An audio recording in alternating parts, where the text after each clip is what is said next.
Sa isang liblib na baryo sa paanan ng bundok Bulawan, nakatira ang isang mahirap ngunit mabuting pamilya sina Mang Doro, Aling Lita, at ang kanilang mga anak na sina Cardo at Milay.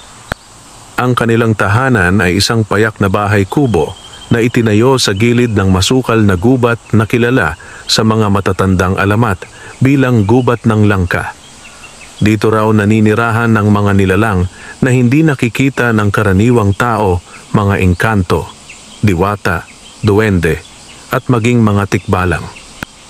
Araw-araw, si Mang Doro ay pumapasok sa gubat upang magputol ng tuyong kahoy at maghakot ng bunga ng langka na ibinebenta nila sa bayan. Sa bawat hakbang niya, ramdam niya ang bigat ng kahirapan ngunit sa puso niya, hindi nawawala ang pag-asa. Si Aling Lita naman ay nagtatahi ng mga basahan at nagluluto ng nilagang saging upang maipagbili. Ang dalawang anak ay tumutulong sa abot ng kanilang makakaya. Isang gabi, habang ang pamilya ay kumakain ng lugaw na may asin lamang, napatingala si Mang Doro sa langit. Panginoon, wika niya, hindi ko po hinihingi ang yaman. Gusto ko lang po ng kaunting ginhawa para sa pamilya ko. Sana po, tulungan niyo kami. Ang hangin ay umihip ng malamig at sa labas ng kubo may aninong dumaan matangkad. Tila kabayo ang ulo, ngunit tuwid na naglalakad. Ang nilalang na iyon ay si Talos, ang mabuting tikbalang ng gubat ng Langka. Isa siyang tagapangalaga ng kalikasan at may kakayahang makita ang kabutihan sa puso ng mga tao. Sa gabing iyon, narinig niya ang taimtim na dasal ni Mang Doro. Mula sa dilim, ngumiti siya. Ang pusong tulad niyan ay bihira na ngayon. Panahon na marahil para tulungan ko sila. Bulong ni Talos habang naglaho sa liwanag ng buwan. Kinabukasan, nagpunta si Mang Doro sa gubat upang magputol ng kahoy. Habang siya'y naglalakad, napansin niya ang isang punong langka na kakaiba kumikislap ang balat ng bunga nito. Parang ginto na may liwanag na nagmumula sa loob. Lumapit siya at paglapit niya ay narinig niya ang marahang tinig. Mang Doro, huwag kang matakot. Ako ang mutya ng langka. Nanlaki ang kanyang mga mata. Sa harap niya, mula sa loob ng bunga, ay lumabas ang isang maliit na liwanag na naging isang magandang nilalang isang mutya. Maliit na diwata na kasing laki lamang ng palad. Ang kanyang buhok ay parang sinag ng araw at ang kanyang mga pakpak ay tila gawa sa alon ng hangin. Nakita ko ang kabutihan sa inyong pamilya. Narinig ng kalikasan ang inyong mga panalangin. Ngayon, ibinibigay ko sa inyo ang aking mutya. Sabi ng diwata habang inilalagay sa kamay ni Mang Doro ang isang malaperlas na butil na kulay gintong dilaw. Ilagay mo ito sa inyong tahanan. Ang magpapatuloy ng kabutihan, pagpapala ang matatamo. Ngunit ingatan mo ito sapagkat may mga matang sakim na nagmamasid. Pagbalik ni Mang Doro sa bahay, sinabi niya ang lahat sa kanyang asawa.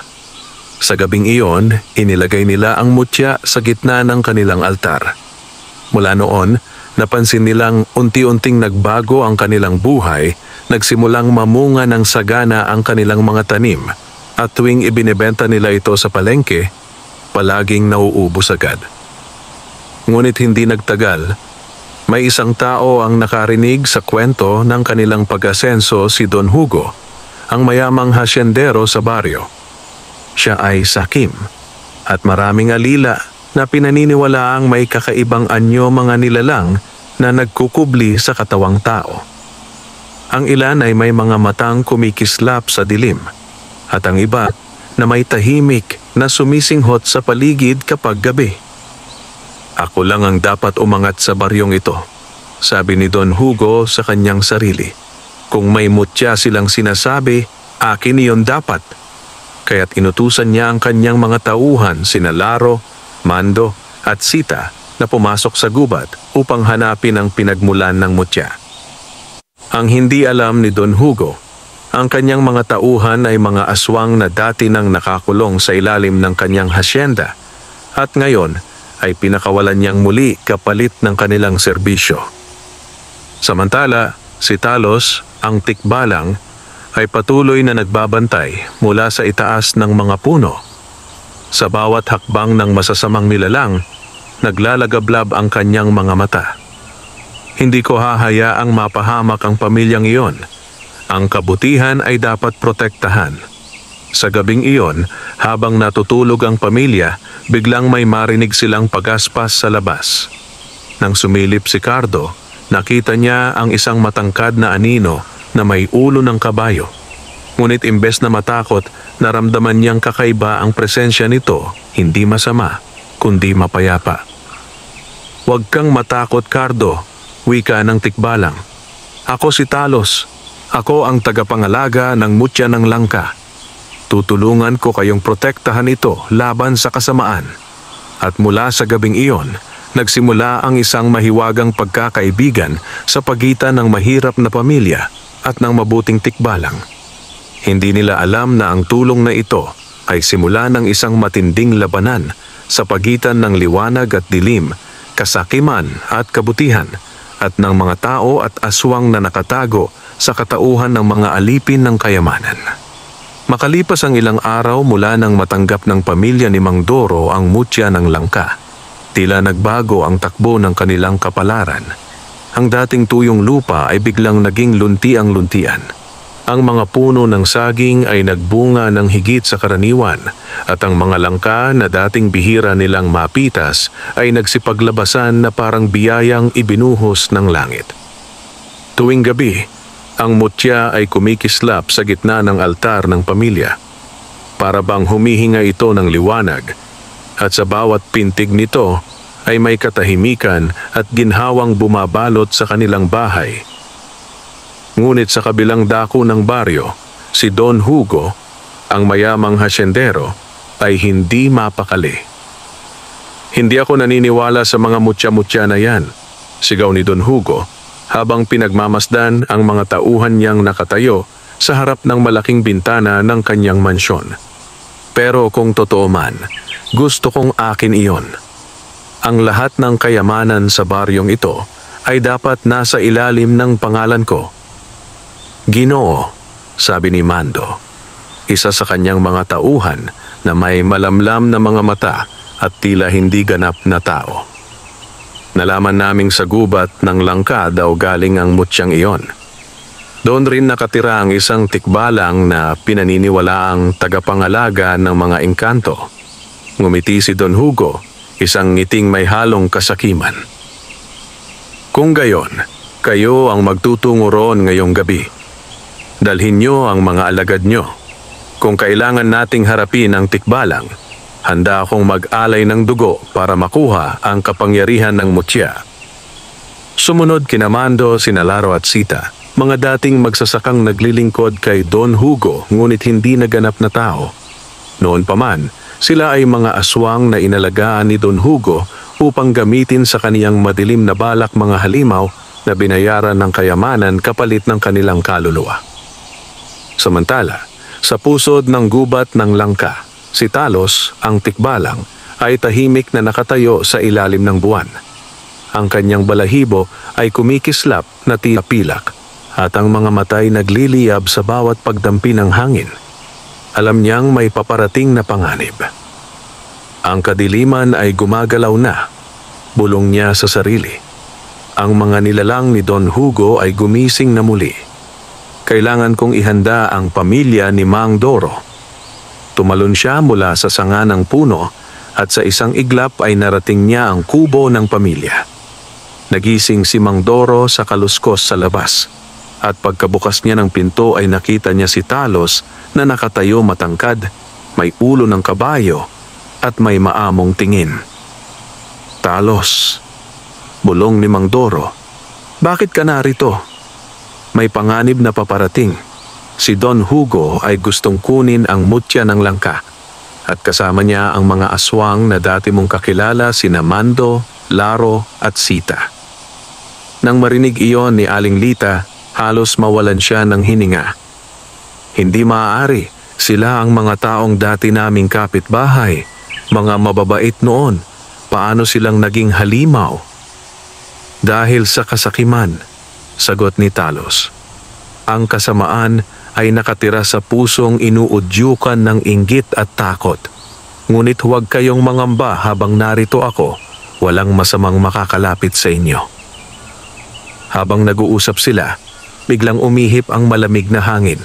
Mula sa labas ng gubat ay narinig nila ang mahinang alulong ng mga hayop, mga aso, mga uwak at tila halakhak ng mga di nakikitang nilalang. Mula sa hilaga, ang 3 aswang ay papalapit na, dala ang amoy ng dugo at bulok na lupa. Talos, sabi ni Cardo na nakasilip sa bintana, nakikita ko sila. 3 nilalang na parang tao pero may pulang mata. Manatili kayo sa loob, utos ng tikbalang. Ako ang haharap sa kanila. Sa bawat hakbang ni Talos, nagliyab ang lupa sa ilalim ng kanyang paa. Ang mga dahon ng langka ay kumikislap at mula sa bawat puno ay lumabas ang mga espiritu ng kalikasan, mga diwata, mga duwende at mga nilalang ng hangin. Parang nagising ang buong gubat upang ipagtanggol ang mutya. Pagdating ng mga aswang, nagsimulang manginig ang lupa. Si Mando ay lumaki ang katawan at naglabasan ng matutulis na kuko. Si Sita ay nagpalit ng anyo, ang mukha niya ay naging maitim at mahaba ang dila, habang si Laro ay naging parang paniki na lumilipad sa dilim. Tikbalang, sigaw ni Mando. Ibigay mo ang mutya. Iyan ang utos ng aming amo. Ngunit tumindig si Talos, taas noo, habang kumikislap ang kanyang mga mata. Hindi niyo alam ang kapangyarihang inyong hinahamon. Ang mutya ng langka ay hindi kayamanan. Ito ay buhay ng kalikasan mismo. At ako ang tagapangalaga nito. Mabilis na sumugod ang mga aswang. Ang kanilang mga kuko ay kumikislap sa ilalim ng buwan. Ngunit sa bawat paglapit nila, tila may pader ng liwanag na humaharang. Ang mga ugat ng mga puno ay umangat mula sa lupa at pumilipit sa kanilang mga paa. Ang mga sanga ay gumalaw na parang mga bisig na bakal at si Talos ay tumalon sa ere, pinagsabayan ang lakas ng kidlat at apoy. Isang malakas na pagsabog ang umalingaw-ngaw sa gubat. Nayanig ang mga dahon at lumitaw sa gitna ng liwanag ang tikbalang. Hawak ang mahabang pamalo na gawa sa ugat ng punong langka.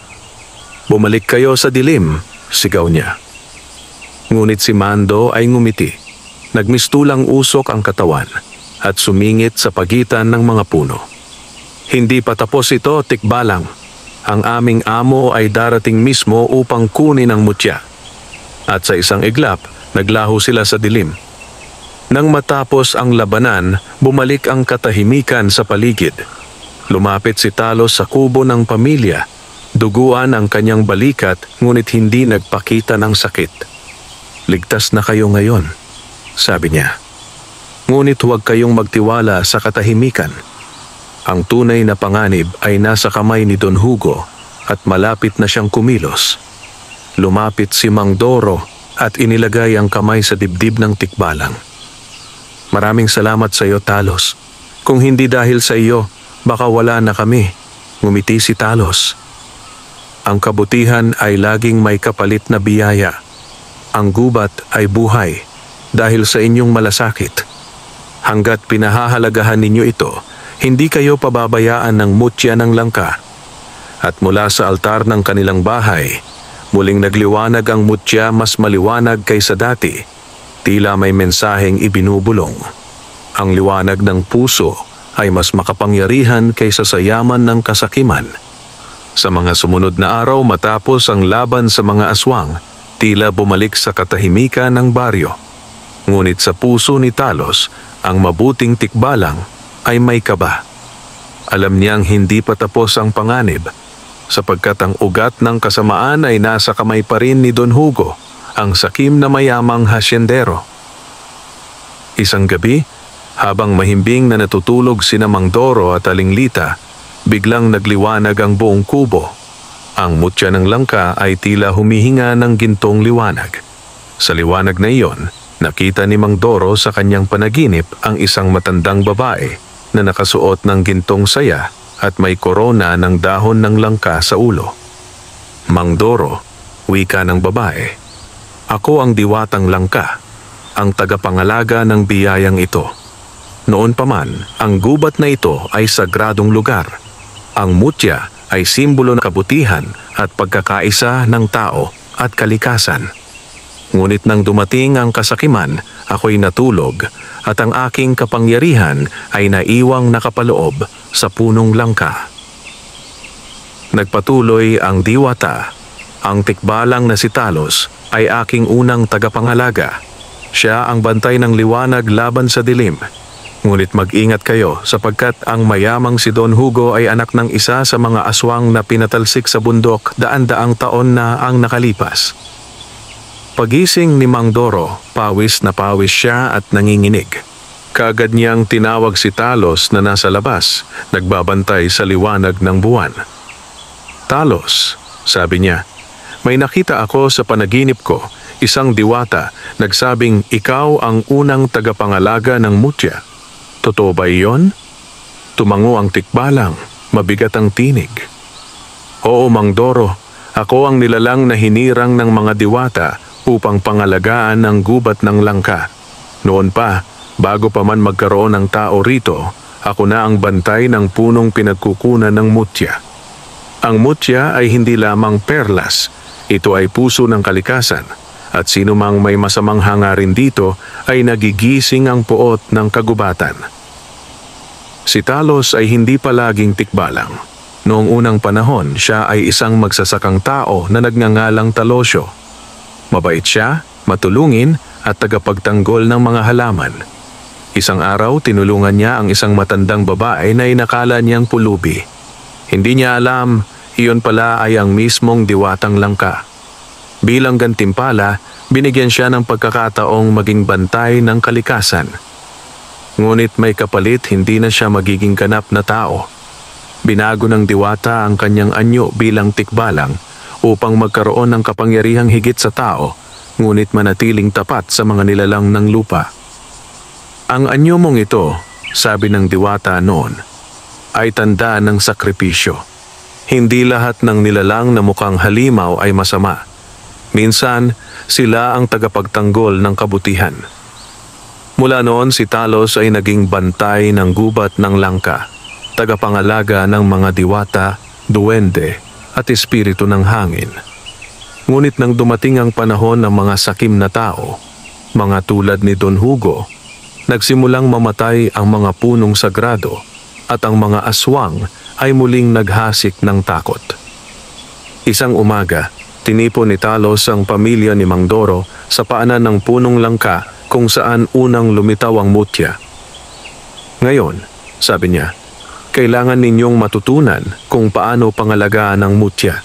Hindi lang ito dapat itago, kailangan itong buhayin." Inilapat ni Talos ang kanyang kamay sa lupa.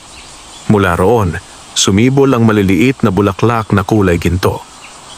"Ito ang mga bulaklak ng mutya.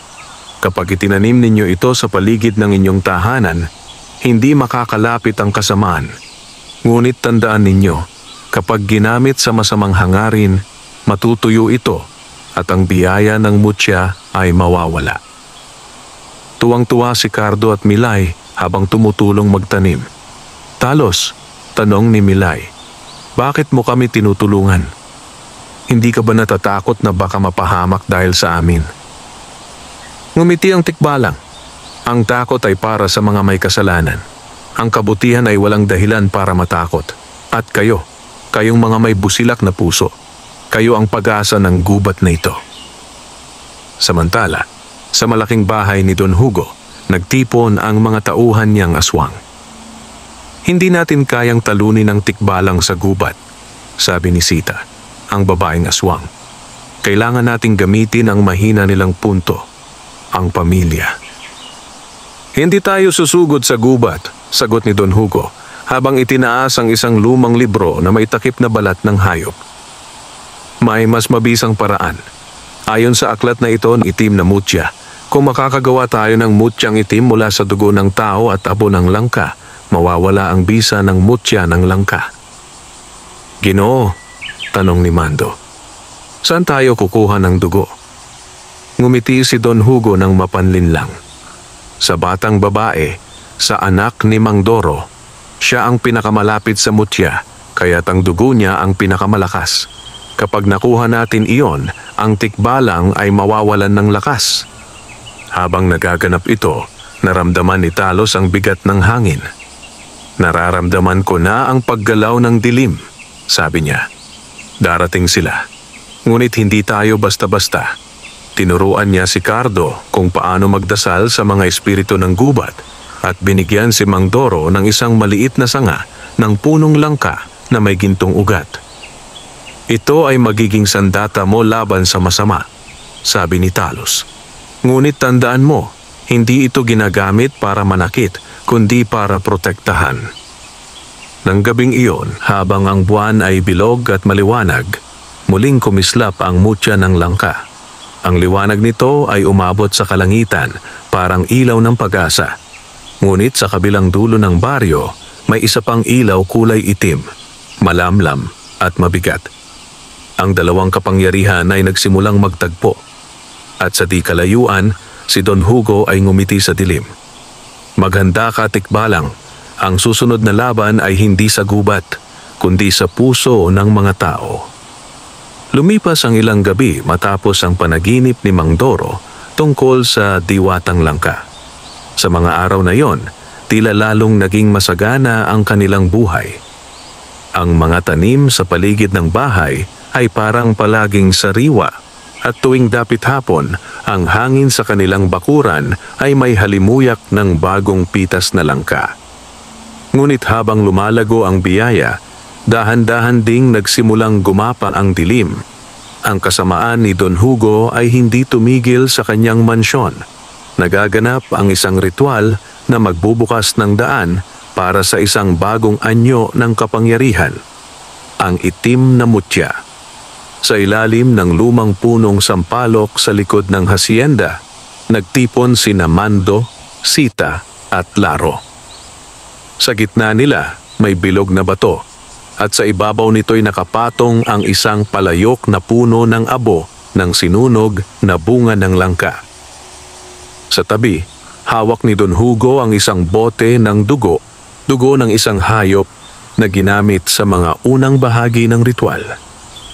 Ngayon, sabi ni Don Hugo, habang nakataas ang kanyang kamay, ang mutya ng langka ay malinis at banal. Ngunit sa tulong ng itim na mutya, magiging akin ang lahat ng biyayang iyon. Pinakawalan niya ang dugo sa abo at biglang umusok ito ng makapal. Mula sa usok ay may lumitaw na aninong babae na may pulang mata at mahabang dila, isang engkantadang itim, tagapagdala ng sumpa ng kasakiman. Don Hugo, wika ng nilalang, ang kapangyarihan ng itim na mutya ay hindi basta nakukuha. Kailangan mo ng dugong dalisay, dugo ng isang batang inosente na may kaugnayan sa mutya ng langka. Ngumisi si Don Hugo. Kung ganoon, ang anak ni Mang Doro, si Milay, ang ating kailangan. Siya ang pinakamalapit sa mutya dahil siya ang unang tumulong sa tikbalang. Tumawa ang engkantada ng malakas at mula sa abo ay unti-unting nabuo ang isang kristal na kulay itim. Ito ang itim na mutya, sabi nito. Ngunit wala pa itong kaluluwa. Kapag nakuha mo na ang dugo ng batang iyon, magiging ganap ang kapangyarihan nito at ang mutya ng langka ay mamamatay. Samantala, sa kubo ni Mang Doro, nagsimulang maramdaman ni Talos ang kakaibang enerhiya. Ang hangin ay mabigat at ang mga ibon ay naglaho sa paligid ng gubat. Lumapit siya kay Cardo, na abala noon sa pagbabantay ng mga tanim. Cardo, sabi ni Talos, may nararamdaman akong kakaiba. May ritual na ginagawa sa kabilang dako ng baryo. Ingatan mo ang kapatid mo, siya ang target nila. Tumango si Cardo, ngunit sa kanyang puso ay may halong takot. Hindi niya alam kung paano ipagtatanggol ang pamilya kung sakaling muling dumating ang mga halimaw. Habang sila'y naghahapunan, biglang kumatok sa pinto ang isang lalaking pagod at marungis. "Mang Doro," sigaw ng lalaki. "Ako si Andong, tagadala ng balita. Si Don Hugo, hinuli ang asawa kong hindi nagbayad ng utang. Pakiusap, tulungan ninyo kami." Agad na tumayo si Mang Doro, dala ng awa. "Saan siya dinala?" "Sa likod ng hasyenda," sagot ni Andong. "Ngayon na, baka mapatay." Ngunit nang marinig ito ni Talos, sumimangot siya. "Mang Doro, mag-ingat ka." Amoy ko ang kasinungalingan sa kanyang hininga. Ngunit dahil sa awa, hindi siya nakinig. Iniwan niya ang pamilya sa kubo at sinamahan ng lalaki. Habang papalayo sila, unti-unting lumabo ang paligid at naging makapal ang ulap. Sa loob lamang ng ilang minuto, naglaho si Mang Doro at si Andong ay nagbagong anyo. Naging si Laro, ang aswang na tiktik ni Don Hugo. Sa bahay, ramdam ni Aling Lita ang kakaibang lamig ng gabi. Si Milay ay nakatulog na, habang si Cardo ay nakaupo sa tapat ng pinto, hawak ang sanga ng langka na binigay ni Talos. Ngunit nang sandaling iyon, biglang pumasok sa kanyang isipan ng isang tinig malambing, parang pamilyar. "Lita, ako ito. Ang kapatid mo, si Henner. Tulungan mo ako. Ako ay pinahihirapan ni Don Hugo. Kailangan ko ng mutya para makalaya." Nang tumingin siya sa labas, nakita niya nga ang kapatid niyang si Henner na matagal nang nawawala. Punit ang damit at tila sugatan. "Ate, tulungan mo ako," pakiusap nito. "Ibigay mo lang sa akin ang mutya. Ipapalitan ko ito ng kayamanan at maililigtas natin si Mang Doro." Napatitig si Aling Lita sa mutya. Kumikislap ito, ngunit tila nagbabala ang liwanag, kumikintab ng pula imbes na ginto. Sa sandaling iyon, biglang dumating si Talos. Mabilis na tumalon mula sa bubong ng kubo. "Lita!" "Huwag!" sigaw niya. Ngunit huli na. Inabot ni Aling Lita ang mutya sa nilalang na akala niya'y kapatid niya. At sa sandaling iyon, lumabo ang imahe ni Henner. Ito pala ay si Sita, ang babaeng aswang na nagbalat kayo bilang tao. Sa isang iglap, nagdilim ang paligid. Umalingaw-ngaw ang nakabibinging sigaw ni Milay, habang ang mutya ay biglang naglaho sa kamay ng ina. Sinubukan ni Talos na habulin ang aswang, ngunit isang malakas na hangin ang humarang sa kanya gawa ni Don Hugo, na ngayon ay may hawak ng itim na mutya. Ngumiti siya ng mayabang. "Salamat sa inyong kabaitan," sabi ni Don Hugo habang humahawak sa dalawang mutya, isa puti, isa itim. "Ngayon, magiging akin ang kapangyarihan ng gubat." Mula sa dalawang mutya, nagliwanag ang lupa, isang bahagi ay ginto, ang isa'y itim. At mula roon, nagsimula ang pagbitak ng lupa. Ang mga puno ng langka ay nagsimulang matuyo, ang hangin ay naging mabigat, at ang mga ibon ay isa-isang nalaglag mula sa langit. Tumakbo si Talos, ngunit sa kanyang pagtakbo, naramdaman niyang humihina siya. "Hindi!" bulong niya. "Ang mutya, nawawala na ang liwanag nito." Lumapit si Milay, umiiyak at niyakap siya. "Talos, tulungan mo kami. Anong gagawin natin?" "Hanggat may kabutihan sa puso ninyo," sagot ng tikbalang habang hinahabol ang hininga. "Hindi pa tapos ang lahat. Kailangan nating ibalik ang mutya at harapin si Don Hugo bago maging huli ang lahat." Habang pinagmamasdan nila ang pagdilim ng langit, isang mahinang tinig ang narinig ni Milay mula sa malayo. "Milay, ako ang diwatang langka. Huwag kang mawala ng pag-asa. Ang tunay na mutya ay nasa puso ng mga naniniwala sa kabutihan. Hanapin ang puno ng 3 anino. Doon mo matatagpuan ang bagong liwanag." Sa gitna ng dilim at kaguluhan, nagpasya si Talos na dalhin ang pamilya ni Mang Doro sa pusod ng gubat. Doon nila sisimulan ang paghahanap sa punong sinasabi ng diwata, ang tanging paraan para ibalik ang mutya at tapusin ang sumpa ni Don Hugo. Lumipas ang magdamag na puno ng takot at kawalan ng pag-asa. Ang liwanag ng mutya ng langka ay tuluyang naglaho sa kamay ni Don Hugo. At ang gubat ay tila namatay, ang mga dahon ay nalaglag. Ang mga hayop ay nagsipagtago at maging ang hangin ay tila mabigat at puno ng sumpa. Ngunit sa gitna ng dilim, nanatiling matatag si Talos, ang mabuting tikbalang, kasama sina Mang Doro, Aling Lita, Cardo at Milay. Lalo na si Milay na sa kabila ng murang edad ay may tapang na hindi matatawaran. Ano ang puno ng 3 anino na sinasabi ng diwatang langka? Tanong ni Cardo habang naglalakad sila sa gitna ng gubat. Isa iyong sagradong puno, sagot ni Talos. 3 puno ang magkadugtong sa ugat, ngunit iisa ang katawan. Ito ang sentro ng buhay ng gubat ng langka. Doon nananahan ang lihim na liwanag ng kalikasan, ang tanging pwedeng bumuo ng panibagong mutya. Ngunit hindi madali ang daan. Sa bawat hakbang nila, may mga tinig na humuhuni sa paligid, mga bulong ng engkantong natakot, at mga iyak ng kaluluwang nawala sa dilim. Habang naglalakad sila, napansin ni Mang Doro ang bakas ng mga paa sa lupa, malalaki, matulis, at tila may buntot na humahagod. Talos, sabi niya, may sumusunod sa atin.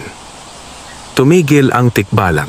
Inamoy niya ang hangin at tumitig sa dilim. Aswang, sabi niya. 2, mga alagad ni Don Hugo. Mula sa mga anino ng puno, biglang lumitaw sina Laro at Sita. Si Laro ay nagmistulang paniki na may malalaking pakpak, at si Sita ay naging halimaw na may mahahabang kuko at tila na humahampas sa hangin. Hindi nyo na mababawi ang mutya, sigaw ni Laro habang lumilipad sa itaas. Ang itim na mutya ay buhay na at malapit ng lamunin ng gubat. Ngunit hindi umatras si Talos. Habang may liwanag sa puso ng mga taong ito, hindi kailanman magtatagumpay ang kadiliman. Isang malakas na kidlat ang bumagsak mula sa langit. Nagsimula ang laban, si Talos ay tumalon sa ere. Pinilipit ang pakpak ni Laro, habang si Cardo ay ginamit ang sanga ng langka na ibinigay ng tikbalang bilang sandata. Sa bawat hampas, lumalabas ang liwanag, at tuwing tumatama sa balat ng aswang, nagliliyab ito. Ngunit si Sita ay mabilis. Lumundag siya sa direksyon ni Milay. Ang dugo ng bata ang kailangan ko, sigaw niya. Agad tumakbo si Aling Lita at niyakap ang anak. Hindi mo siya makukuha. Ngunit tinamaan siya ng kuko ni Sita sa balikat at siya'y bumagsak. Mama! Sigaw ni Milay. Bago pa man muling sumugod si Sita, biglang tumalon si Talos at tinamaan ito ng malakas na sipa. Nawasak ang katawan ng aswang sa bato, ngunit ang usok mula sa kanyang labi ay nagsanib sa lupa, tanda na hindi pa siya tuluyang patay. Pagkatapos ng laban, tuloy-tuloy silang naglakad hanggang sa marating nila ang pusod ng gubat.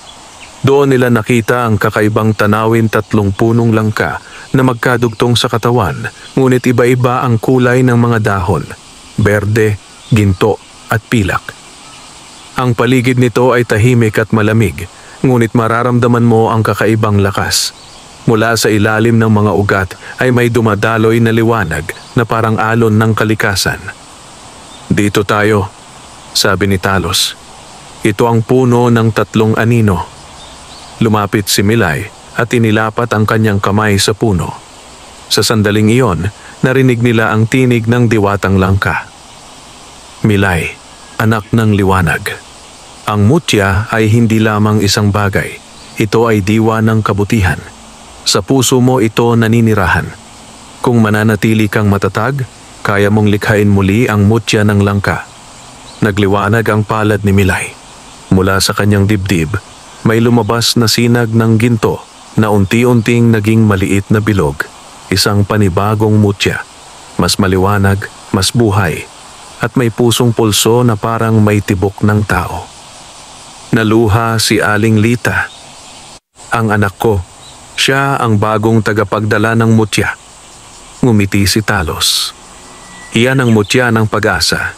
Hindi galing sa kalikasan, kundi sa pusong marunong magmahal kahit sa gitna ng takot. Habang hawak ni Milay ang mutya ng pag-asa, unti-unting bumalik ang sigla ng paligid. Ang mga tuyong puno ay muling nagkaroon ng dahon at ang mga ibon ay nagbalik. Ang hangin ay naging banayad at mabango, parang bagong umaga. Ngunit hindi pa tapos ang lahat. Sa malayo, mula sa direksyon ng hasyenda ni Don Hugo, lumitaw ang makapal na usok na kulay itim. At sa gitna ng usok na iyon ay ang malaking aninong may sungay at mga pakpak si Don Hugo na ngayoy hindi na tao. Ang itim na mutya ay sumanib sa kanya. "Hindi na ako si Don Hugo," sigaw ng halimaw mula sa ulap. "Ako na ngayon ang hari ng kadiliman. Ang lahat ng ilaw ay luluhod sa akin." Ang kanyang boses ay yumanig sa buong baryo. Ang mga bubong ay gumuho at ang mga hayop ay nagsitakbo. Ang itim na mutya sa kanyang dibdib ay kumikislap ng apoy at usok. "Talos," sigaw ni Cardo. "Anong gagawin natin?" "Haharapin natin siya," sagot ng tikbalang. "Ngayon ay hindi na ako nag-iisa. Ang mutya ng pag-asa ay nasa inyong anak. Sama-sama nating ipagtatanggol ang gubat." Lumapit si Talos sa puno ng 3 anino at lumuhod. "Diwatang Langka, bigyan mo ako ng lakas upang maprotektahan ang iyong biyaya." Ang mga dahon ng 3 puno ay sabay-sabay na nagliyab ng liwanag berde, ginto at pilak. Bumaba ang mga sinag nito kay Talos at unti-unti siyang nagbagong anyo. Ang kanyang katawan ay nabalutan ng liwanag, ang kanyang mga mata ay nag-apoy ng gintong kidlat, at ang kanyang tinig ay umalingaw-ngaw na parang kulog. Ngayon, ako na si Talos ng 3 anino ang tagapagtanggol ng liwanag. Ngumiti si Milay at itinaas ang mutya. At ako si Milay, ang mutya ng pag-asa. Hanggat may kabutihan, hindi magwawagi ang dilim. Habang nagliliwanag ang langit sa liwanag ng bagong mutya, papalapit na ang dambuhalang anyo ni Don Hugo. Nagsimula ang panginginig ng lupa. Ang huling digmaan ng liwanag at dilim ay paparating. Mula sa kalayuan, yumanig ang buong lupa nang bumaba si Don Hugo na ngayoy ganap ng nilamon ng kapangyarihan ng itim na mutya.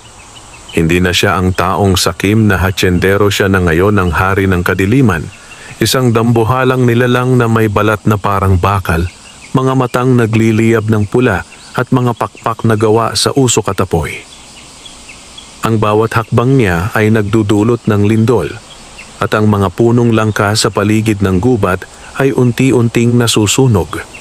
Sa kanyang dibdib, nakatanim ang itim na mutya, kumikislap ng madilim na enerhiya na parang pusong nabubuhay sa galit. "Ako na ang hari ng lahat ng yaman, ng lupa at ng kalikasan," sigaw ni Don Hugo. "Walang sino mang makakapigil sa akin, ni engkanto, ni tao, ni tikbalang." Sa paanan ng puno ng 3 anino, naroon sina Talos, Mang Doro, Aling Lita, Cardo at Milay. Nakatindig silang lahat sa harap ng halimaw, habang sa kanilang likuran ay nagliliwanag ang bagong mutya ng pag-asa na nasa mga palad ni Milay. Ang hangin ay nagbabanta, ngunit sa loob ng bawat isa sa kanila ay may apoy ng tapang at pananalig. "Talos," sigaw ni Don Hugo habang kumikidlat ang langit. "Tumabi ka sa akin at bibigyan kita ng walang hanggang lakas. Ang gubat ay atin kung gusto mo. Maging tagapangalaga ko at kalimutan mo ang mga mahihirap na ito." Ngunit walang takot na tumugon si Talos. Ang iyong lakas ay galing sa kasakiman. Hindi kailanman magbubunga ng kabutihan ang dugong binabad sa kasamaan. Pagkatapos ng mga salitang iyon, tumalon si Talos. Bitbit ang gintong pamalo na gawa sa ugat ng puno ng 3 anino. Sa bawat hampas niya, nagliliyab ang paligid ng liwanag. ngunit sinangga ni Don Hugo ang bawat atake gamit ang kanyang mga pakpak na apoy. Sumiklab ang apoy at liwanag. Ang langit ay naging pulang dilim. Sa bawat banggaan ng kapangyarihan, lumilikha ng alon ng hangin na nagpapatumba sa mga puno. Habang naglalaban ang tikbalang at ang hari ng kadiliman, si Milay ay nakatayo sa tabi ng puno, hawak ang mutya ng pag-asa. Sa kanyang tabi, si Cardo ay nakahanda sa pagtatanggol sakaling makalapit ang alinmang nilalang ng dilim. "Mama, Papa," sabi ni Milay. Ang mutya ay nagsasalita sa akin. Parang sinasabi nitong may paraan para maligtas si Don Hugo. Napatingin si Aling Lita. "Maligtas? Anak, siya ang dahilan ng lahat ng ito." Ngunit sabi ng diwata sa panaginip ko, sagot ni Milay, ang kadiliman ay hindi kailanman nalulupig sa galit kundi sa liwanag ng awa. Habang sinasabi iyon ni Milay, biglang tumama ang isang alon ng hangin. Nahulog siya sa lupa at ang mutya ay gumulong sa harap ni Don Hugo. Tumawa ang halimaw. "Aha!" Ang mutya ng pag-asa. Mabilis niyang inabot ito, ngunit nang hawakan niya, nagliyab ito ng matinding liwanag na parang apoy ng araw. Sumigaw siya sa sakit. "Ah! Hindi ko ito mahawakan. Ang liwanag ay sinusunog ako." Ang mutya, sigaw ni Talos, ay hindi kayang ariin ang puso ng kasamaan. Mula sa liwanag ng mutya, ay biglang lumitaw ang anyo ng diwatang langka. Ang kanyang anyo ay napakaganda at maliwanag, at ang kanyang tinig ay umalingaw-ngaw sa buong kagubatan. "Don Hugo," wika niya, "minahal kita bilang isa sa mga unang tagapangalaga ng lupaing ito. Ngunit pinili mong sirain ang kabutihan sa loob mo. Ngayon, bibigyan kita ng isang huling pagkakataon. Piliin mo, kapatawaran o tuluyang pagkalimot." Ngunit si Don Hugo ay tumawa. "Kapatawaran? Sa kapangyarihang ito? Hindi ako kailanman lalapit sa liwanag. Ako ang Diyos ng dilim." Nagliyab ang kanyang katawan at sumugod kay Talos. Ngunit sa sandaling iyon, tinakbo ni Milay ang gitna ng labanan, itinaas ang mutya at sumigaw. Ang mutya ay para sa lahat ng marunong magmahal, hindi para sa mga sakim. Sa sandaling iyon, pumutok ang liwanag. Ang buong gubat ay nabalot ng gintong alab. Ang mutya ng pag-asa ay sumanib sa puso ni Milay at ang kanyang katawan ay naging liwanag. Lumutang siya sa hangin at sa kanyang paligid ay sumulpot ang mga diwata, duwende at espiritu ng kalikasan. Ang liwanag na lumalabas mula sa kanya ay tumama kay Talos at sabay silang nagmistulang dalawang bituin ng liwanag. "Talos," wika ng tinig ni Milay na tila galing sa kalangitan. "Ito na ang oras natin upang tapusin ang dilim." Nagtagpo ang kanilang mga lakas ang kapangyarihan ng tikbalang at ng mutya. Lumitaw ang hugis ng gintong kalasag na bumalot sa buong gubat. Nang muling umatake si Don Hugo, tumama siya sa kalasag at napaatras. Ang kanyang balat ay nagsimulang mabiyak at ang itim na mutya sa kanyang dibdib ay nagbitak. "Hindi! Hindi ako matatalo ng awa," sigaw niya. Ngunit ang tinig ni Milay ay muling umalingaw-ngaw, banayad at payapa. Ang kapatawaran ay hindi kahinaan. Ito ang tunay na lakas ng kabutihan. Mula sa itaas, bumagsak ang isang gintong sinag ng liwanag mula sa puno ng 3 anino. Tumama kay Don Hugo at pinaligiran siya ng apoy ng liwanag. Ang kanyang katawan ay dahan-dahang lumiit at ang apoy ay naglaho. Sa kanyang huling hininga, bumagsak siya sa lupa bilang tao, umiiyak. "Anong nagawa ko? Patawad," bulong niya habang naglalaho ang kanyang katawan na tila abo sa hangin. Kasabay nito, ang itim na mutya ay natunaw at ang lupa ay muling sumibol ng luntiang damo. Ang gubat ay bumalik sa sigla at ang mga punong langka ay nagbunga ng gintong mga prutas. Ang hangin ay nagbalik sa pagiging payapa. Pagkatapos ng matinding liwanag, bumalik sa normal na anyo si Milay at si Talos. Ang mga diwata ay nagbigay galang sa kanila at ang diwatang langka ay muling nagsalita. Ang kabutihan ay nagwagi dahil sa inyong tapang at pagmamahal. Ang mutya ng pag-asa ay mananatili sa inyong pamilya at ang gubat ng langka ay muling magiging sagrado. Lumuhod si Talos. Panginoon ng kalikasan, magpahinga ka ng payapa. Iingatan namin ang biyayang ito. Ngumiti ang diwata. Hindi pa tapos ang iyong tungkulin, Talos. Sa bawat henerasyon, kailangang may magmamana ng kabutihan. Panahon na upang ipasa mo ang karunungan sa mga susunod. Nakangiting tumango si Talos at tumingin kay Milay. At alam ko kung kanino ko ito ipapasa. Pagsikat ng araw, ang baryo ay muling nagbalik sa normal. Ang mga tao ay nagpasalamat at ang pamilya ni Mang Doro ay tinuring na tagapag-ingat ng mutya ng langka. Si Milay, kahit bata pa, ay kilala sa buong bayan bilang ang dalagang mutya ng pag-asa. Si Cardo naman ay nagsanay bilang tagapangalaga ng gubat kasama si Talos. At sa bawat dapit hapon, makikita ang tikbalang sa taas ng burol. Nagbabantay habang nilalaro ni Milay ang mutya sa kanyang palad, patunay na ang liwanag ng kabutihan ay hindi kailanman namamatay, basta't may pusong marunong magmahal sa kalikasan at kapwa. Pagkalipas ng ilang buwan, mula ng talunin ni Talos at ni Milay, ang hari ng kadiliman na naging halimaw na si Don Hugo, ang gubat ng langka ay muling naging sagana at payapa. Ang dating tuyong mga puno ay muling namunga, ang mga ilog ay bumalik sa linaw, at ang mga hayop ay nagbalikan sa kanilang mga lungga.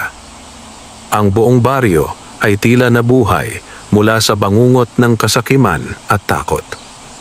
Sa gitna ng kagubatan, sa tabi ng puno ng tatlong anino, itinayo ng pamilya ni Mang Doro ang isang bagong kubo. Dito na sila nanirahan upang bantayan ng mutya ng pag-asa at upang maging gabay sa mga taong nawawalan ng pag-asa sa kabutihan. Isang umaga, ginanap sa baryo ang unang araw ng pasasalamat sa mutya.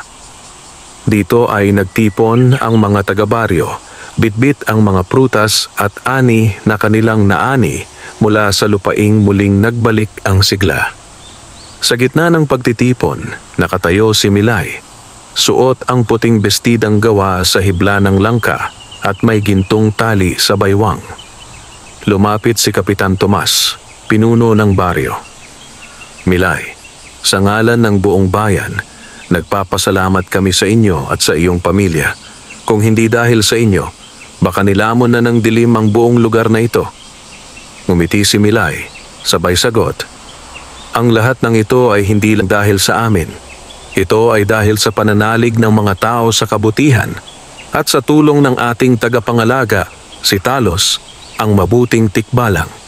Tumunog ang mga kampana ng baryo at sabay-sabay na sumigaw ang mga tao, mabuhay ang mutya ng langka! Mabuhay si Talos!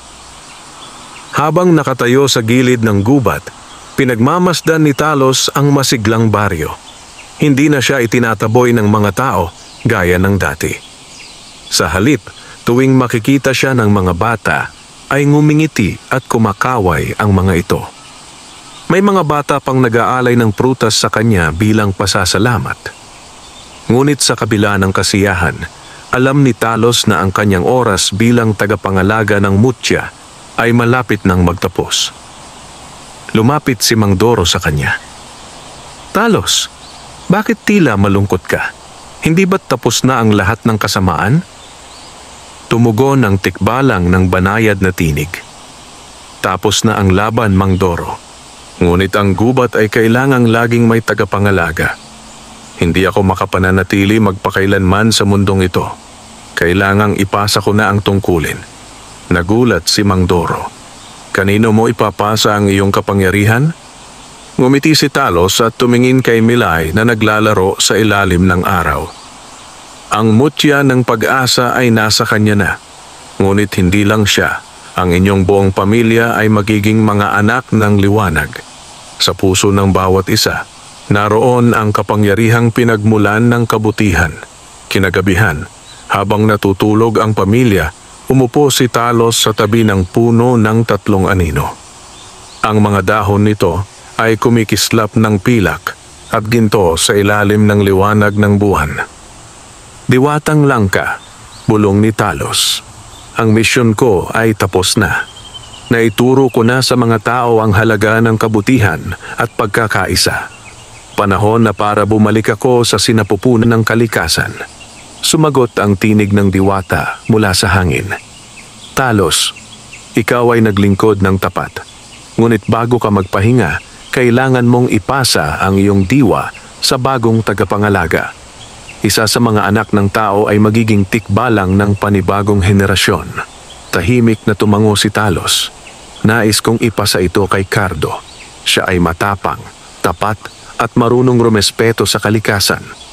Mula sa kanyang noo, lumabas ang isang gintong liwanag na parang abo ng bituin. Ipinasa niya ito sa natutulog na si Cardo na agad na pangiti sa kanyang panaginip.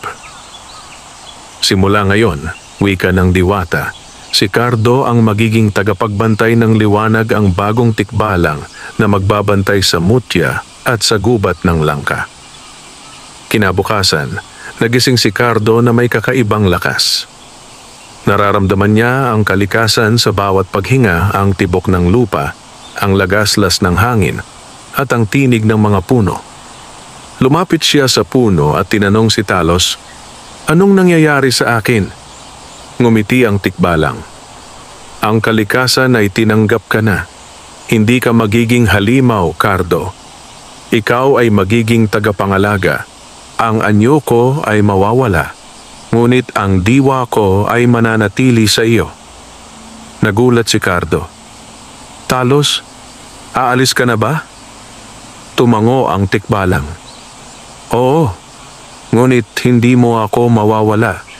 Sa bawat hangin na dadaan, sa bawat punong tutubo, nariyan ako." Niyakap siya ni Milay, umiiyak. "Talos, hindi ka namin kakalimutan." Ngumiti ang tikbalang, sabay sabi, "Walang pag-alis sa puso ng mga nagmamahal. Ang kabutihan ay hindi namamatay, ito ay lumilipat." At sa huling sandali, ang katawan ni Talos ay naging liwanag at unti-unting naglaho. Ang liwanag na iyon ay sumanib sa mga sanga ng puno ng 3 anino. At sa bawat dahon ay may bahagyang kislap, tanda ng kanyang walang hanggang pagbabantay. Mula noon, tuwing gabi, nagliliwanag ang tuktok ng puno ng 3 anino. Ang mga tao ay naniniwala na ito ang mga mata ni Talos na patuloy na nagbabantay sa kanila.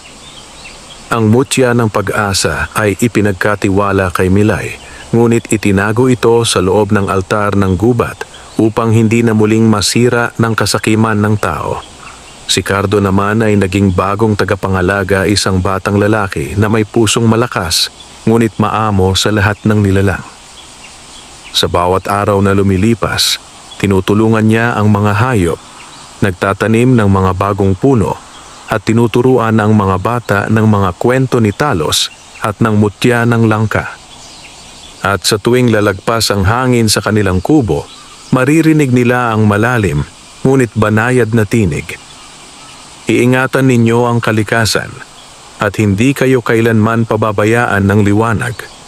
Isang gabi, nagtipon muli ang mga espiritu ng kalikasan.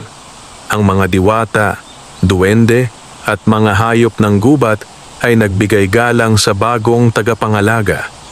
Ang diwatang langka ay muling nagpakita at sinabi, "Mula ngayon, tatawagin ang gubat ng langka bilang gubat ng liwanag at pag-asa." Ito ay banal na lugar kung saan ang mga pusong dalisay ay pinagpapala. Nagbigay siya ng huling mensahe kay Milay at Cardo.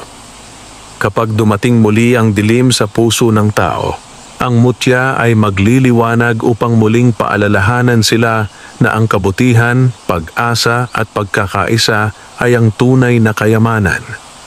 At sa sandaling iyon, isang gintong ulap ang bumalot sa kanila. Ang gabi ay naging kasing liwanag ng umaga. Lumipas ang maraming araw matapos mawala si Talos, ang mabuting tikbalang ng gubat ng langka. Ngunit kahit wala na siya sa paningin ng mga tao, ang kanyang presensya ay nanatili sa bawat simoy ng hangin, sa bawat lagaslas ng dahon at sa bawat patak ng ulan na nagbibigay buhay sa lupa. Sa baryo, tuluyang bumalik ang sigla.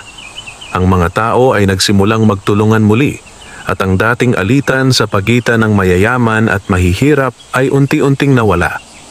Ang mga aral ng mutya ng langka ay naging gabay ng buong pamayanan na ang kayamanan ay walang halaga kung wala ang kabutihan sa puso. Mula nang ipasa ni Talos ang kanyang diwa kay Cardo, naging luntiang muli ang gubat ng langka. Sa bawat umaga, makikita si Cardo sa gitna ng kagubatan, nag-aalay ng dasal sa puno ng 3 anino. Habang naglalakad siya, kasabay ng mga paru-paro at mga ibon, dama niya ang tibok ng lupa at ang boses ng kalikasan. May mga pagkakataon na maririnig niya ang tinig ni Talos sa hangin. Cardo. Ang pagiging tagapangalaga ay hindi tungkol sa lakas, kundi sa malasakit. Tandaan mo yan. Ngumiti si Cardo sa hangin. Hindi ko kayo bibiguin, Talos. Hanggat may buhay ako, hindi ko hahayaang madungisan muli ang mutya ng langka.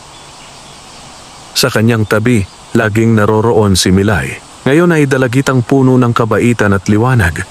Siya ang tagapangalaga ng mutya ng pag-asa at sa bawat liwanag nito, lumalakas ang ugnayan nila ng kalikasan. Isang gabi, nang bilog ang buwan, nagtipon ang mga espiritu ng gubat. Mula sa mga puno, lumabas ang mga diwata, duwende at engkanto na minsang nagtago dahil sa takot kay Don Hugo. Ngayon, muli silang nagbalik upang magpasalamat. Ang hangin ay puno ng alingasaw ng mga bulaklak at musika ng mga kuliglig. Sa gitna ng liwanag ng buwan, lumitaw ang diwatang langka, naglalakad sa ibabaw ng hangin. Mga anak ng liwanag, sabi ng diwata. Ang kapayapaan ay nagbalik sa lupaing ito. Ngunit ang mutya ay kailangang manatiling banal. Kaya't mula ngayon, sa bawat henerasyon, pipili ang kalikasan ng isang tagapangalaga na magpapatuloy ng inyong panata. Lumapit siya kay Cardo at hinaplos ang kanyang balikat. Cardo, ikaw ang unang tikbalang ng bagong liwanag. Hindi mo kailangang iwan ang anyo mong tao. Kapag kailangan ka ng kalikasan, ikaw ay magiging anino ng hangin at tagapagtanggol ng lupa. Isang gintong sinag ang bumalot sa katawan ni Cardo. Ang kanyang mga mata ay kumislap at sa loob ng ilang sandali, nakita ng lahat ang anyo niya bilang kalahating tikbalang marangal, matikas at may mga mata ng liwanag. Pagkatapos, bumalik siya sa pagiging tao. Tumunog ang mga dahon at parang may bulong ang kalikasan. Mabuhay ang bagong tagapangalaga. Lumapit ang diwatang langka kay Milay. Dala ang isang gintong korona na gawa sa mga dahon ng langka.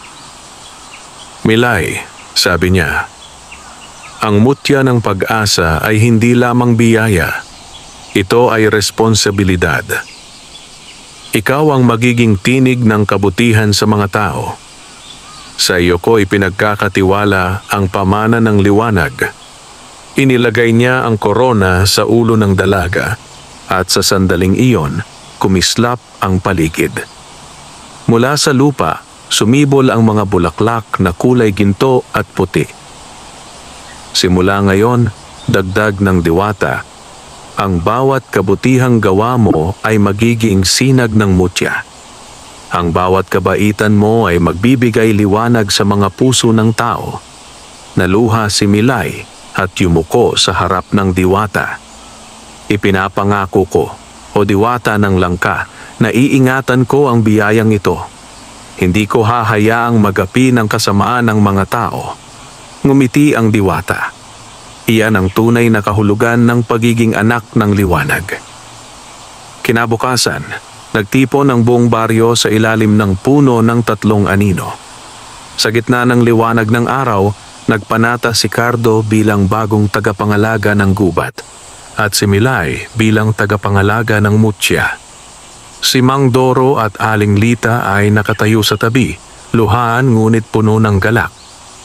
Hindi ko akalaing ang mga anak natin ay magiging bahagi ng himala ng kalikasan, sabi ni Aling Lita habang pinupunasan ng luha. Ngumiti si Mang Doro. Ang mga himala ay dumarating sa mga pusong marunong magpasalamat. Hindi na tayo mahirap, Lita. Ang kayamanan natin ay ang kabutihan ng ating mga anak. Habang lahat ay nag-aalay ng dasal, biglang umihip ang malamig na hangin. Sa ibabaw ng puno ng 3 anino, may lumitaw na aninong kabayo maliwanag, marangal at nakangiti. Si Talos. Lahat ay napatingala. Si Milay ay tumakbo sa ilalim ng puno. Itinataas ang mutya. Talos, sigaw niya, nandito ka pa rin. Ngumiti ang tikbalang. Ang kanyang tinig ay marahang umalingaw-ngaw. Nandito ako, Milay. Habang ang kabutihan ay buhay sa inyong puso. Habang ang kalikasan ay pinahahalagahan. Habang may batang naniniwala sa pag-asa, hindi ako mawawala. Pagkasab noon, ang kanyang anyo ay naging gintong liwanag na sumanib sa mutya sa kamay ni Milay. Ang mutya ay kumislap ng labis na liwanag, mas maliwanag kaysa kailanman. Mula noon, ang baryo ay tinawag ng mga tao bilang baryo ng liwanag. Dumami ang mga ani, naging payapa ang pamumuhay at walang nagugutom o nag-aaway. Ang mga tao ay nagtutulungan at sa tuwing may bagong ipinapanganak na bata, nag-aalay sila ng prutas sa puno ng 3 anino bilang tanda ng pasasalamat. Si Cardo ay kilala bilang bantay ng gubat at si Milay bilang dalagang mutya ng langka. Ang mga kwento nila ay naging alamat, ipinasapasa ng matatanda sa mga bata sa bawat henerasyon. Sa bawat dapit hapon, tuwing lalapit ang mga bata sa puno ng 3 anino, may maririnig silang bulong mula sa hangin. Tandaan ninyo, mga anak, ang tunay na yaman ay hindi ginto, kundi ang kabutihang nakatanim sa puso. Ang mutya ng langka ay hindi bagay na hawak, kundi diwang kailangang alagaan. At habang unti-unting lumulubog ang araw, ang liwanag ng mutya ay sumisinag sa buong baryo. Tanda na ang kabutihan, pag-asa at liwanag ay hindi kailanman maglalaho hanggat may mga pusong marunong magmahal sa kalikasan at sa kapwa. Wakas.